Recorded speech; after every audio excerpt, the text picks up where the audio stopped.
শুভ আয় শুভ। হ্যাঁ কি করিস? শোন না, আজকে সন্ধ্যায় তুই দুলা ভাইকে নিয়ে একটু বাইরে যেতে পারবি? কেন? মামা, আব্বু বলেছে তোমাকে নিয়ে গেলে তুমি গাড়ি পাহারা দিবে, যেন গাড়ির লুকিং গ্লাস চুরি না হয়। আমি বুঝছি, লুকিং গ্লাস পাহারা।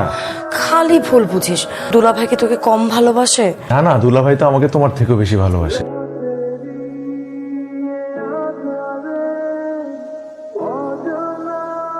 কাকে চান? আপনাকে কেন বলবো? শুভ কখন এলি তুই? মাত্র আসলাম। এই মহিলা আমাকে ঢুকতে দিচ্ছে না বাসা। আজব, আপনি আমাকে মহিলা বললেন কেন? তাহলে কি বেটা বলবো? ও হচ্ছে আমার ভাগ্নে Shubho. Hello, nice to meet you. ও অবশ্য একটু দুষ্টু আছে। একটু না, ভালোই দুষ্ট আছে। হ্যালো, আসবো? আর শুভ, আসো আসো আসো, ভিতরে আসো। ওই আমাকে একটু ফেসবুক বিষয়টা শিখিয়ে দাও না। হঠাৎ ফেসবুক শিখতে চাচ্ছ যে? খালা জানো না জানে? ফেসবুক ব্যাপারটা তো একটু জটিল, এটা তো একদিনে শেখানো সম্ভব না, একটু সময় লাগবে। প্রতিদিন অফিস শেষ করে এসে আমি তোমাকে ফেসবুক শিখিয়ে যাবো। আমার একটা ছবি ফেসবুকে আপলোড করেছিলাম, এই দেখ দেখ 17টা ভোট পড়েছে। মানে 17টা ভোট না, 17টা লাইক। আচ্ছা, এই সময় কে আসলো? আপনি? এই বাড়িটা যেমন আপনার মামার তেমন আমার খালারও কিন্তু। না না, আমি আসলে সেটা মেন করিনি। ভেতরে এসো। Thank you. এই, কে আসছে রে? কে আসবে আবার? তোমার শুভ। শোন, তুই না শুভকে বলবি আজকে রাতে যেন খেয়ে দেয়। শুনুন, জি হ্যাঁ। মামি আপনাকে রাতে খেয়ে যেতে বলেছে। মেনু কি? মানে? মানে কি খাওয়াবেন? আমার ফেভারিট হচ্ছে ইলিশ মাছ। কি ব্যাপার, মুখটা? ইলিশ আপনার পছন্দ না? না, ইলিশের গন্ধ আমার একদম ভালো লাগে না। আশ্চর্য, আমি তো একটা ইলিশের পেটির জন্য অষ্টাদশীর চুম্বনকেও অবিলম্বে প্রত্যাখ্যান করতে পারি। মানে আপনি ইলিশের লেজ ভর্তা খেয়েছেন কখনো? না। মাওয়া ঘাটে পাওয়া যায়, অমৃত। খাবেন? আপনি ভাবলেন কি করে আমি আপনার সাথে মাওয়া ঘাটে যেয়ে ইলিশের লেজ ভর্তা দিয়ে ভাত খাবো? যাবেন না? কখনো না। বাজি 334 টাকা বাজি।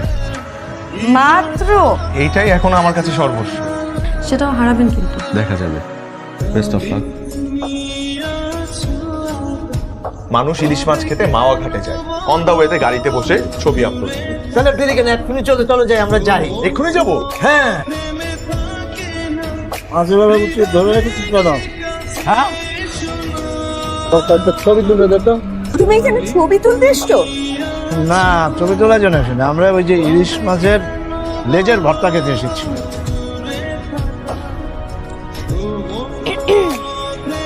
কি? আপনার 334 টাকা। আজই জিতলেন না? আরে না না, লাগবে না, আমি তো মজা করেছিলাম। না, আমি কারো কাছে ঋণী থাকতে পছন্দ করি না। দেখুন, আমার এই মাওয়াতে এসে ইলিশ মাছ খেতে খুব ইচ্ছে করছিল, তাও আপনার সাথে। কি শুভ, রাত হয়ে যাচ্ছে তো, ওঠো গাড়িতে ওঠো। আপনি এখানে? হ্যাঁ, এদিক দিয়ে যাচ্ছিলাম, তাই ভাবলাম ভেলপুরি খাই। আপনি খাবেন? হ্যাঁ, খাওয়া যায়। খালার বাসায় যাচ্ছেন না যে ইদানিং? এখন আর গিয়ে কি করব?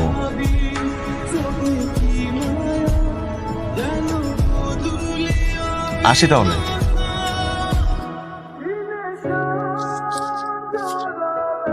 মামা কিন্তু মিশা কথা কইছে। কি মিথ্যে?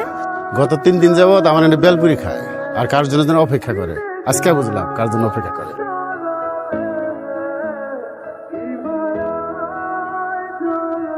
আপনি মামাকে মাছ কেনার মিথ্যে অজুহাত দিলেন কেন? মিথ্যা অজুহাত দেইনি, আমি বাজারেই ছিলাম। তবে কিন্তু একটা কথা সত্য, মামার জায়গায় অন্য কেউ কল করলে আমি দৌড় দিয়ে চলে আসতাম। শুভ, আয় শুভ।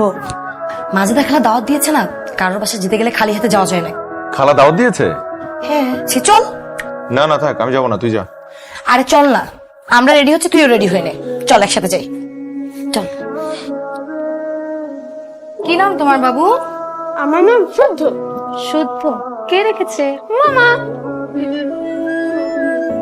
এই চুমকি, কি খবর? ও হচ্ছে স্বামী। হ্যালো, শরৎ খান। শুভ, এই কেমন দেখছো সামি আর চুমকিকে? ভালোই তো দেখছি। মানাবে না? মানে? আমি একটা ঘটকালি করছি চিকনে, বলো তো ঘটক হিসেবে আমার প্রফেশনটা কেমন হবে?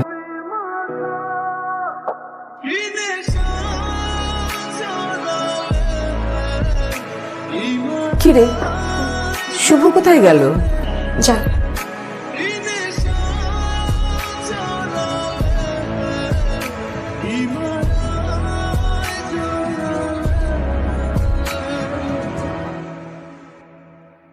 এই মুহূর্তে মোবাইল সংযোগ দেওয়া সম্ভব হচ্ছে না।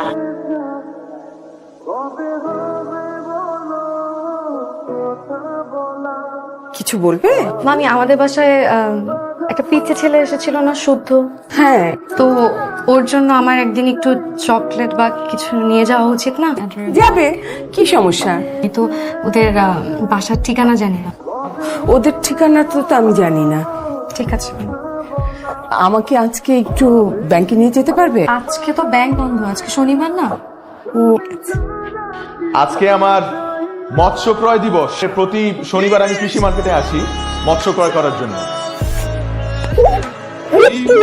আজকে তো মৎস্য ক্রয় দিবস। তুমি এসব বুঝবে না মামি।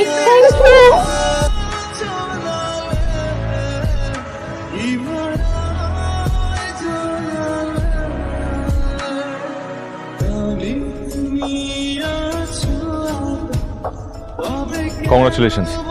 কেন? আপনার বিয়ে ঠিক হয়েছে। সঠিক মানুষের সাথে বিয়ে না হলে সেটাকে বিয়ে ঠিক হওয়া বলে না। তাছাড়া আপনি ভাবলেন কি করে আমি ওই লালটুটাকে বিয়ে করব? কেন করবেন না?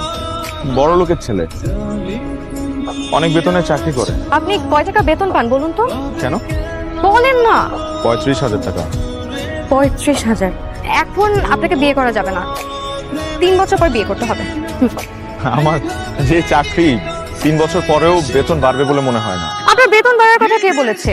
3 বছর পর আমি না হয় ভালো একটা চাকরি নিয়ে নেব, দুজনের বেতনে চলবে না তখন? আপনি আমার জন্য একটা ভালো ছেলে হাতছাড়া করবেন কেন? আমার মনে হয় আপনার স্বামীকেই বিয়ে করা উচিত। তা আমি কি আমার জন্য সর্বস্ব বাজি ধরতে পারবে? আপনি চাইলে এখন আমার হাতটা ধরতে পারেন। কখনো ছাড়বো না।